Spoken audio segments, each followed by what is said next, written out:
নমস্কার। পশ্চিমবঙ্গ অন্নপূর্ণা যোজনা এটার স্ট্যাটাস কিভাবে তোমরা চেক করবে? সম্পূর্ণ গাইড পাবে এই ভিডিওর মাধ্যমে। তোমরা যে অন্নপূর্ণা যোজনার জন্য এপ্লাই করেছো সেটার যে স্ট্যাটাস সেটা এখন কি অবস্থায় আছে, কোথা থেকে জানতে পারবে? স্ট্যাটাসে কি দেখালে কি হবে সবকিছুই কিন্তু তোমরা এই ভিডিওর মাধ্যমেই জানতে পারবে। সবার আগে আমরা জেনে নিই যে অন্নপূর্ণা যোজনা এটা কি? এটা সবাই মোটামুটি জানো। নারীর যে ক্ষমতায়ন অর্থাৎ আর্থিক সহায়তা পাওয়া যাবে এখান থেকে ৳৩,০০০, যেটা আগে লক্ষ্মীর ভান্ডার ছিল ৳১,৫০০, এখন কিন্তু ওটা ৳৩,০০০ হয়ে গেছে অন্নপূর্ণা যোজনাতে। স্ট্যাটাস কোথায় চেক করবেন? স্ট্যাটাস কিন্তু সোশ্যাল সিকিউরিটি আগে নাম ছিল। এখন এই socialsecurity.wb.gov.in এ ক্লিক করলেও কিন্তু এটাই রিডাইরেক্ট হয়ে সোশ্যাল রেজিস্ট্রি অর্থাৎ SOCIAL যখনই লিখবে তার সাথে রেজিস্ট্রি লিখতে হবে। REGIS এখানে পুরোটা লিখছি না। REGISTRY.wb.gov.in social registry dot in এখানে ক্লিক করলে কিন্তু তোমরা যে অন্নপূর্ণা যোজনার জন্য যে অফিসিয়াল ওয়েবসাইট সেখানে পৌঁছে যাবে এবং সেখানে পৌঁছানোর পরে তোমরা ১ম এ ওয়েবসাইটে যাবে। তারপরে কি হবে? Track status. ট্র্যাক স্ট্যাটাসের জন্য কি করবে? ১ম এ তোমরা যে তোমাদের আধার লিঙ্ক মোবাইল নাম্বারটা দেওয়া ছিল যেটা দিয়ে রেজিস্ট্রেশন করেছো সেটা ওখানে পুট করবে এবং তারপরে ওটিপি দিবে।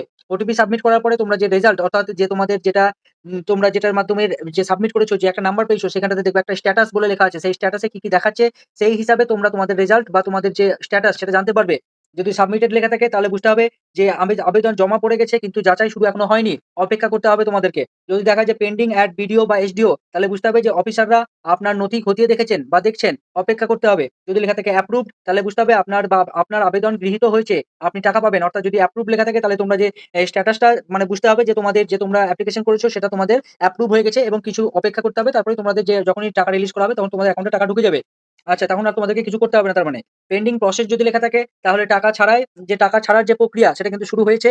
ব্যাংক ব্যালেন্স চেক করতে হবে। অর্থাৎ তোমাদের যে ব্যাংক ব্যালেন্সে তোমরা যে টাকাটা ঢুকেছে কিনা বা ক্রেডিট হয়েছে কিনা সেটা তোমরা চেক করতে থাকবে। ঠিক যখন ছাড়বে টাকা তখন তোমাদেরও টাকা ঢুকে যাবে। যদি রিজেক্টেড লেখা থাকে তাহলে বুঝতে হবে যে কোনো ত্রুটির কারণে আবেদনের যে স্ট্যাটাস সেটা কিন্তু তোমাদেরকে রিজেক্টেড করা হয়েছে। অর্থাৎ তোমাদের আবেদনটা বাতিল করা হয়েছে। তখন তোমাদের বিডিও অফিস বা যে লোকাল যে তোমাদের অফিস আছে সেসব জায়গাতে তোমাদেরকে মানে যেতে হবে এবং যোগাযোগ করতে হবে। আন্ডার ভেরিফিকেশন মানে কি? অর্থাৎ যদি তোমাদের স্ট্যাটাস আন্ডার ভেরিফিকেশন দেখায় তার মানে বুঝতে হবে যে এই পর্যায়ে প্রশাসন আপনার দেওয়া তথ্যের সত্যতা যাচাই করে।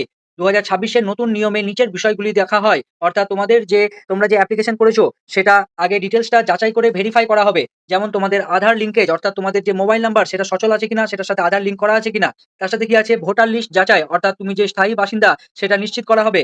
ব্যাংক অ্যাকাউন্টে তোমাদের যে সিঙ্গেল অ্যাকাউন্ট আছে কিনা, কি তোমাদের ডিবিটি লিঙ্ক করা আছে কিনা সবকিছু যাচাই করা হবে। ডুপ্লিকেট চেক অর্থাৎ একই ব্যক্তি একাধিকবার আবেদন করেছে কিনা সেটাও আবার খতিয়ে নাতিয়ে দেখা হবে। তো এই ডিটেইলসটা দেখা যাবে আন্ডার ভেরিফিকেশন প্রসেসের মাধ্যমে। যদি তোমাদের স্ট্যাটাস দেখায় অনুমোদিত বা অ্যাপ্রুভ তার মানে কি হবে? তার মানে তোমাদের ডিবিটি দ্বারা ট্রান্সফার করা হবে। কোনো মধ্যস্থকারী ছাড়াই টাকা সরাসরি আপনার অ্যাকাউন্টে যাবে। এসএমএস এ নোটিফিকেশন যাবে পেমেন্ট সাইকেলে।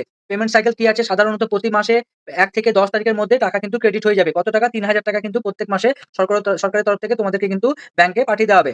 Status update timeline. স্ট্যাটাস আপডেটের টাইমলাইন কি আছে? ১ম এ আবেদন জমা হবে তার ১৫ দিনের মাথায় কিন্তু তোমাদের যে স্ট্যাটাস সেটা কিন্তু দেখা যাবে। এরপরে আবার ১৫ দিনের মাথায় কিন্তু এটা অনুমোদিত হবে এবং ১ম পেমেন্ট কিন্তু তোমরা মোটামুটি ১ মাস থেকে ৪৫ দিনের মধ্যে তোমাদের ১ম পেমেন্ট চলে আসবে। এটাই সাধারণত দেখা যাচ্ছে।